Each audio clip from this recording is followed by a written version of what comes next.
Hello, everybody, and welcome back to another episode of Mike and Beans. I'm Beans, and I'm with Mike. What's up? What's up? All right, NFL Week 1 is over, and I promised Michael I'd give him at least 5 minutes to just roast the absolute hell out of me because I lost, and my team scored 64 points in a half PPR league. So, Michael, you can have at it.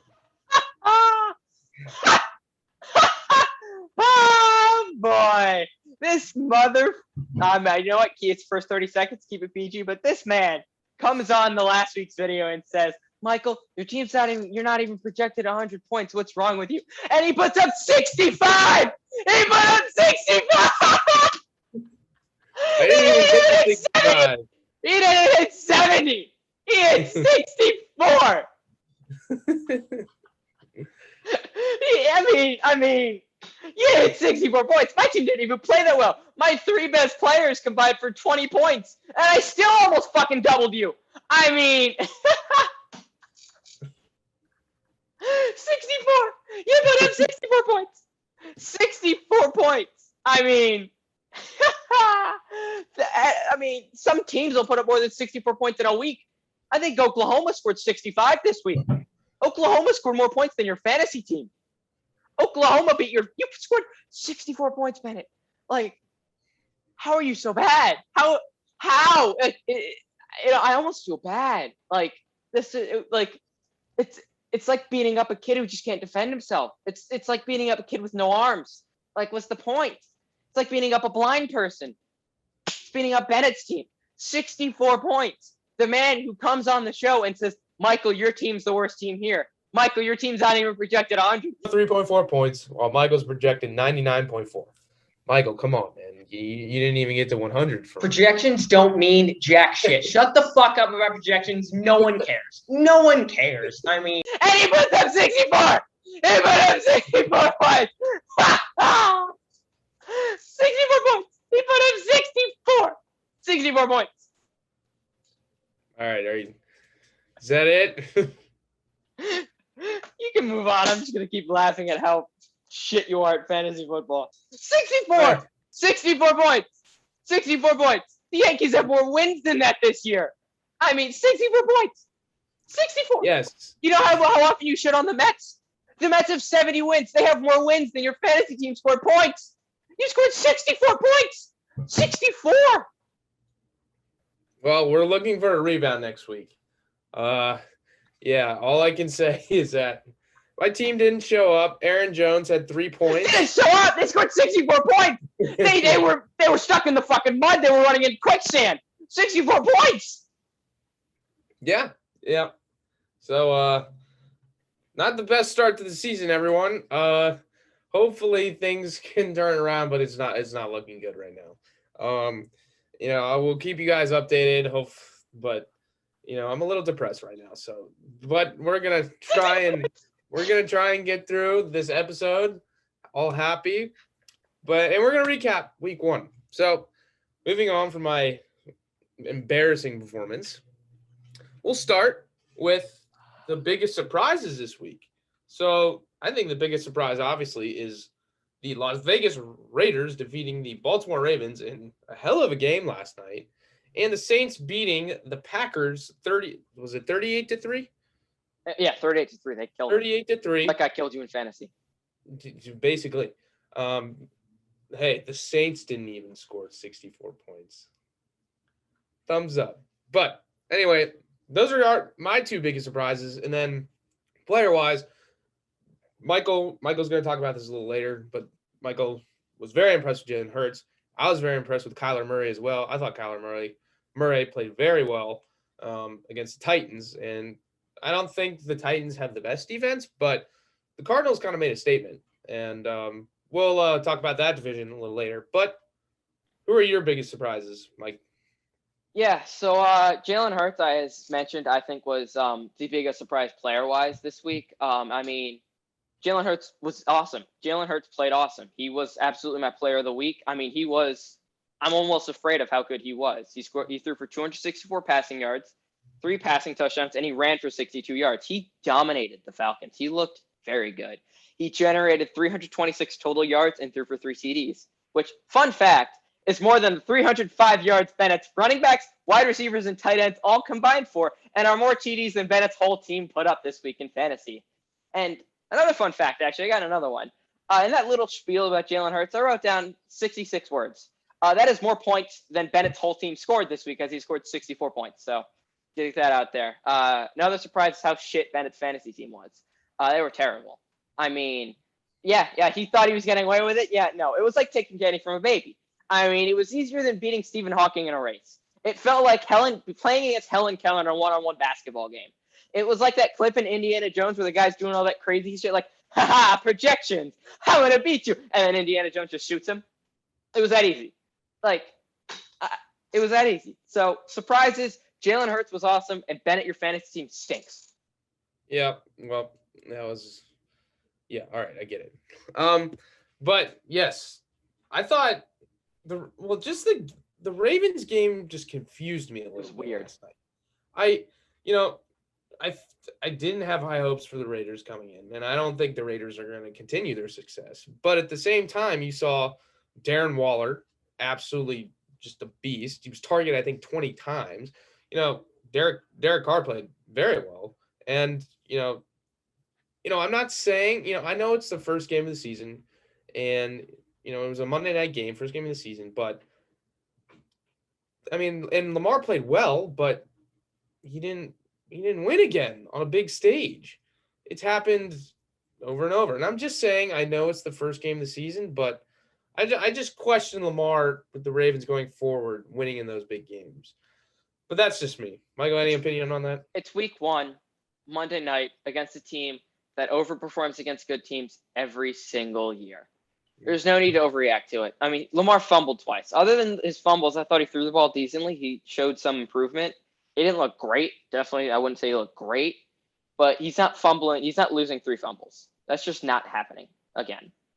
I don't know. I wouldn't be too worried if I'm a Ravens fan. I'd be more worried about their defense, frankly. Allowing Derek Carr to throw for 435 yards is insane. That's the bigger worry. If Derek Carr is throwing for 400 yards, what is Patrick Mahomes going to do to you? I mean, what's Baker Mayfield even going to do to you? Derek Carr isn't good. He's fine. He's okay. I wouldn't say he's good. So that's my bigger worry with the Ravens is your defense needs to be better than that. Marlon Humphrey is a star. He is so good. Where else are you going to get something? Because if Derek Carr is throwing for over 400 yards, I mean, Patrick Mahomes might throw for 8,000 when they play. I think that might even be week 2, frankly. It's either week 2 or week 3. It's the Sunday night game this week. Yeah. I mean, Patrick Mahomes could throw for 9,000 yards, and it wouldn't surprise me. I mean, if Derek Carr is throwing for 400 yards, you got problems. You got serious problems. And Darren Waller had over 100 yards receiving, as you mentioned, about 20 targets. What's Travis Kelce going to do? Darren Waller to be fair, Darren Waller is awesome. He is so good. He actually was on the Ravens. I think the Ravens cut him on their practice squad, so karma comes back around. But what's Travis Kelce going to do? What's that offense going to do if you are giving up 33 points to the Raiders? And you saw what Tyreek Hill did to the Browns. I mean, the Browns also have a very good defense. So, but I mean, Tyreek Hill is the fastest player in the league. But yeah, like you said, what's Kelce and Hill going to do with a quarterback like Mahomes, who is, to be very fair, I think, a lot better than Derek Carr. Yep. So, yeah, the Ravens have some defensive issues to solve, but I think they'll get back on track. They have, they'll get back on track. So, to all the Ravens fans out there, don't threat yet, but first game of the season, you got 16 more games. Now, the Raiders, being the AFC West, was one of those divisions where all 4 teams won their games. And the NFC West, all their teams won 4 games. And then switching over to the NFC North, all those teams lost their games. So we previewed the AFC West and the NFC West in our NFL preview episode. And we thought, those 2 of those divisions would be, great, great all season. And it's really looking like that. The Rams looked very, very good. And, the Bears aren't the best team, but Matthew Stafford and that offense looked damn dangerous. Cooper Cup had a really good game, but it's showing. Matthew Stafford is on a damn good team. He has weapons. He's got a defense. So the Rams look good. And then back to the Cardinals, that was a pretty big surprise, just manhandling the Titans. And when you think of the Cardinals defense, you obviously think of J.J. Watt, but Chandler Jones had 5 sacks in the game and 3 in the first quarter. So if you're in the NFC West, you're like, whoa, Cardinals, Rams, maybe top 2. But then the Seahawks also played well. And then the Niners, beat up on the Lions pretty well. So NFC West looking really good as well. Thoughts, Mike? Yeah, so, you mentioned it. The Rams looked really good. I didn't even think Andy Dalton played that bad. Justin Fields is better. We all know that. That doesn't surprise anybody. But I didn't think Andy Dalton played all that bad. He threw a really dumb pick on the Bears' first drive. Remember that? Dumb deflection. Bears' first drive went perfect till that moment. But the Rams, for them, they looked really good. Matthew Stafford was hitting deep plays. Like, he hit Cooper Kupp deep, I believe. No, he hit Cooper Kupp deep, and then Van Jefferson scored the first touchdown. Because why not? But their offense looked really good downfield. It looked like McVay, he was getting comfortable in that McVay offense, and McVay as a guy who can actually throw the ball above 30 yards. So it's good there. I actually wasn't super impressed with the Niners. Aside from, first half they were excellent, but they closed that game horribly.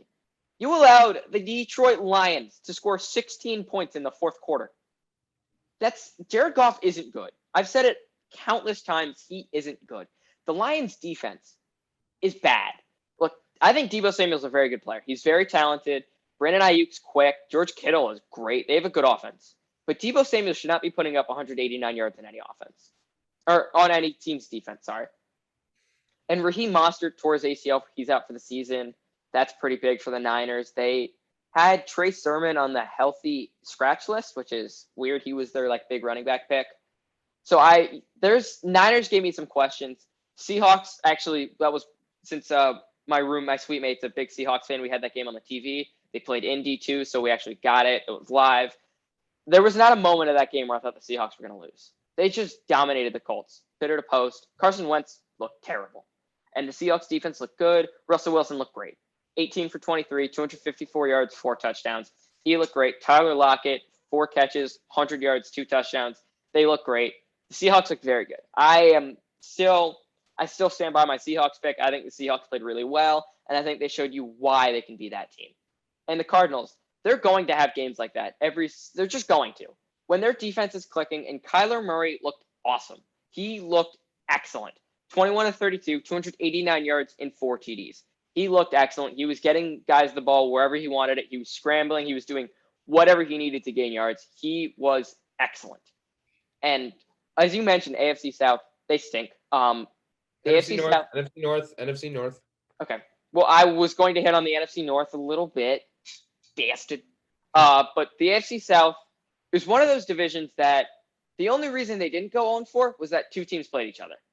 It's a terrible division, and the Titans are supposed to be the best team in that division. Titans and Colts, 2 teams I just talked about. Colts look terrible. Titans look terrible.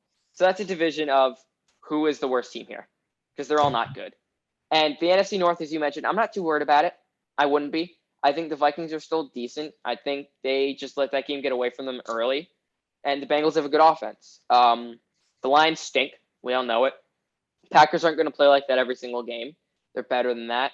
And the Bears are the Bears. It's not a great division, but it's not terrible.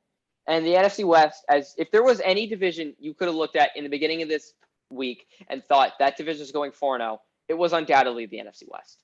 You weren't thinking anybody else. So that's all I got. All right. Well, we're going to transition over to week 2. We're going to preview week 2 a little bit. Well, for now, just one game, because the team has the Thursday night game. Prime time Thursday night. Let's go. Prime time! We play the New York Giants, who is also on 1 because Teddy B and the Broncos went into New York. We beat them. But Ryan Fitzpatrick got hurt for the team in the first half. He's not active on Thursday. He's ruled out with a hip injury. And Taylor Heineke is going to start. Heineke! Now, Mike, are you confident then Heineke going forward can win us some games until Fitzpatrick gets back, or unless he proves that, he can start over Fitzpatrick. Confident wouldn't be the right word because I think Heineke can, but I don't know if we're gonna get the same Heineke that played against the Bucks. He looked okay against the Chargers. He didn't look great. He looked fine. He was fine. Like he was like, you're like, that's Heineke. You're like, it could have been worse. We had that one pretty fluky drive where he threw that ball up to McLaurin that could have been intercepted, and Terry McLaurin made a beautiful adjustment on the ball. If you give Terry McLaurin the ball, good things are going to happen. So I think Heineke can win us some games looking forward. You have to rely on the defense. And if the secondary doesn't play like a bunch of just guys who fit on perfectly on Bennett's fantasy football team, we'd be looking really good that week. I mean, the Chargers offensive line played excellently. Rashawn Slater was awesome, and they did a decent job at limiting our defensive line. And Justin Herbert, when he has time, is awesome. He didn't take a step back, clearly. He was hitting guys at the perfect time, hitting guys open and throwing guys open. Justin Herbert was awesome, but our secondary was terrible. I mean, if we want to talk about teams that secondaries looked awful, look at us and look at the Bears. Those are two teams that his secondaries were terrible. So I don't think Heineke's the biggest worry on this team, and he should be. He absolutely should be. But look, there are guys on the look. If Heineke isn't playing well, we're going to be rumored to get Cam for the next however long. We've got a Thursday game. Next game's on a Sunday. Long wait. They're going to be like, Cam's going to be the talk of the footballs for the next week and a half. He just is. And Kyle Allen's not a terrible backup. He's not great, but he's not terrible. But you know what? I throw Heineke out there. He's fun. Let him have his fun. And we're still going to the Super Bowl, baby. One game isn't going to stop us. 16-1. Here we come. Super Bowl. Super Bowl. Say it with me, Bennett. Super Bowl. Super Bowl. Super Bowl. Super Bowl. Super Bowl. Woo! Yes, my fantasy team will not be getting to the Super Bowl. So, but yes, going back to the team, Chargers are a good team all around. And like you said about the secondary, we had a chance to get the ball back. I'm pretty sure Herbert was on or close to our end zone, and we allowed a 3rd and 15 we allowed the Chargers to get 15 yards on 3rd and 15. That's all the time. It happened at least 7 times. Yeah, to win games, to win, close games, the secondary is going to have to step up. All right. And, not shading Herbert, great quarterback, but, him and Keenan Allen have, a special connection. But, I mean, that should be known coming in the game. So how about we try and contain Keenan Allen? But, I'm not, like you said, I don't think we should be too worried. I mean, the Giants are the best team. And, if we get a Heineke against the Bucks type game where, running all over the place, making plays, we have a damn good team. So we shouldn't be worried. The team will be the team. We have a great defense. I was more worried about Keenan Allen's going to do what Keenan Allen does, but we allowed Mike Williams to get 8 catches for 82 yards. Mike Williams isn't good. He's just not. Jared Cook, 5 catches, 56 yards. Jared Cook sucks. He is awful. My God, he stinks. 5 catches for 56 yards. They were getting 3rd and 50s on us the entire game. It's the secondary just had to step up. I'm not that worried about Heineke. Frankly, Danny Dimes beats us all the time. Danny Dimes sucks. But he comes into Washington and all of a sudden turns into the next Drew Brees, Tom Brady, and freaking Joe Montana combined. It's the one team he's half decent against. If Danny Dimes never played Washington, he'd be out of the league right now. He wouldn't be in the league. But since he plays Washington, those numbers go up, up, up, up, up. And he looks decent. So just win. And we're still making the Super Bowl no matter what, because we're the best team in the league. Let's be real. Heineke is the best quarterback in the league. I mean, as Chase Young said, he'd start on all other teams. That means, of course, he thinks Jalen Heineke is a better quarterback than Patrick Mahomes, of course. I'm not putting words in his mouth. This is exactly what he said, and this is exactly what he meant. We're still going to the Super Bowl. Heineke's not my biggest worry. I think Heineke can be a good quarterback, and Heineke's fun. You know what? Even if he's not the best, Heineke will still be fun. He was fun in that playoff game, and he's going to be fun for however long we start him for. Fire him up. Fire everything up. Let's go. All right. Get on the Heineke bus. We're getting on the Heineke bus, everyone. One way to the Heineke. All right. Well, conclude this episode, the MLB playoffs are coming up. But I will save that for another episode because the wildcard races are getting very, very tight. So I don't think, we have a few weeks until the regular season ends, but it's getting a little spicy, both in the AL and NL. So we're going to do some shout-outs now. I'll go first. I'm going to shout out Justin Herbert for being the highest scoring person on my fantasy team this week at 13 points. So there you go. That's my shout out. Justin, thank you for contributing. Thank you for contributing to possibly the worst fantasy performance that I've ever managed. So if I'm on the chopping block come the end of the season, I might be fired by multiple teams. So Mike, what's your shout out? Yeah, none of you guys performed. Yeah, I mean, that's, I almost feel bad making fun of you. Like, I would say I'm sorry, but I'm really not. But I almost feel bad. So just take it out that way. But that being said, you know what? Triller puts on events that are awful. They're awful. I'll put an anti-shout out to Triller right now. Triller, not a fan. They stink. Their events are jokes. Like Jake Paul versus Ben Askren was a joke. The whole event itself was a joke. Money. I mean, these are something you're trying to get kids to watch because it's Jake Paul and Ben Askren runs Wrestling Academy, stuff like that. You were promoting that basically to kids. And they're putting on like weird performances. You have Oscar De La Hoya, who is not on that planet while he's commentating that event, whatever. This week they had Trump on commentating. I mean, you know what? And yeah, so when Jake Paul wants to like throw a joke event, he goes there. When he wants to fight someone legit, he moves to Showtime and fights Tyron Woodley, who throws less volume than Bennett's team does score points per hour. Swung on a miss. But I'm going to shout out Anderson Silva. Doing it again. His boxing career is a feel-good jump back. To end his UFC run, he was done. I mean, it was clear it wasn't the same guy. He wasn't fighting with that, like, same, like, let's go, Anderson. Like, everyone loves you. You were the greatest fighter of all time, debatably. Let's see what you can do. I mean, it just wasn't the same. His leg shattered in half, and after that, nothing was the same. But his boxing career is like a feel-good story. He goes in, he beats Julio Cesar Chavez, which was a fun fight. It was fun. You didn't expect Anderson Silva to go into boxing and beat a legend. And this week, he absolutely sleeps Tito Ortiz with the first punch he lands. I mean, Tito's like in the clinch, and then just boom, and then he's like, stud, dull, done. It was that quick. It's a feel-good story. It's going to be fun to see Anderson fight.